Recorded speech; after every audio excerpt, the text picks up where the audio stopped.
what can happen in a building and how it impacts individuals' health. See you. I'm not just looking at you. I see you. And this is what this coaching model is outside over long periods of time. The whole problem, I think, is who pays for the test. Great. Because it's at the end of the contractor's agreement, and he's not going to incur additional financial obligation to that client if his work's completed.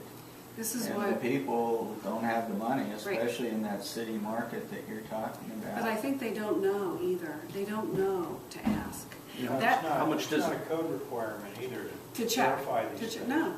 So, you know, you're always, that's always the... There's always that rub. I mean, you will do what the code requires. How much does a test like that cost? Well, you know, nothing. It doesn't cost anything because what it is it should be part of the protocol. Yeah.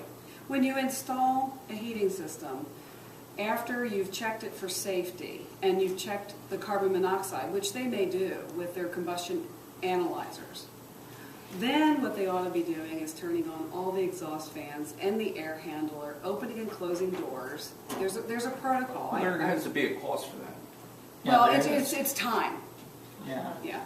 No, when we do it as part of our energy audit. I mean, we do all of these pressure tests and combustion tests as part of an energy audit. It's before you do any work on the building, you need to get a baseline, gather the data so you know, is the building and are the appliances operating safely now? This is our baseline.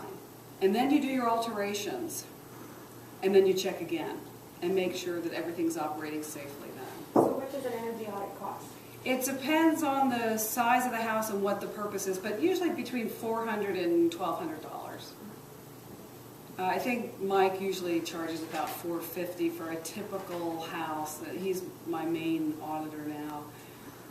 If you don't have combustion appliances, then, and say you have a heat pump, then it's less because you don't have to fire things up and check the worst case CAS, depressurization, and so on. But if the HVAC contractor added this test on at the end, Yeah. as we're suggesting, sounds like it could add a couple $100. Oh no! I mean, well, it's 10 minutes of time. Well, would they Would you just have have to- to? I think that would you just have to have the furnace going and then turn on all the fans Yeah, what you and do- see if the furnace continues? Well, no, first thing you Okay. do is, and if you're really interested in this, I'll send you the protocol. Uh-huh. If you have heating contractors you want to talk to about this, I will email you the protocol.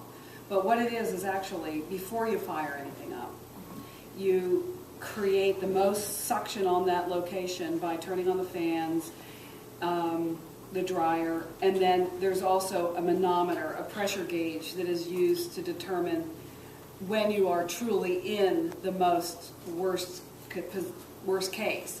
So there's a positioning doors. Do you remember when I said if you close a door to a bedroom that has a supply but no return, that bedroom goes positive pressure, the rest of the house goes negative?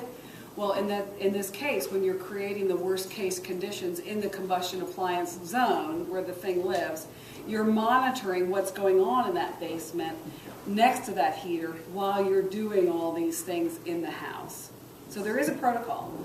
Then, after you've created the most suction on that basement, you get the biggest negative number on your pressure gauge.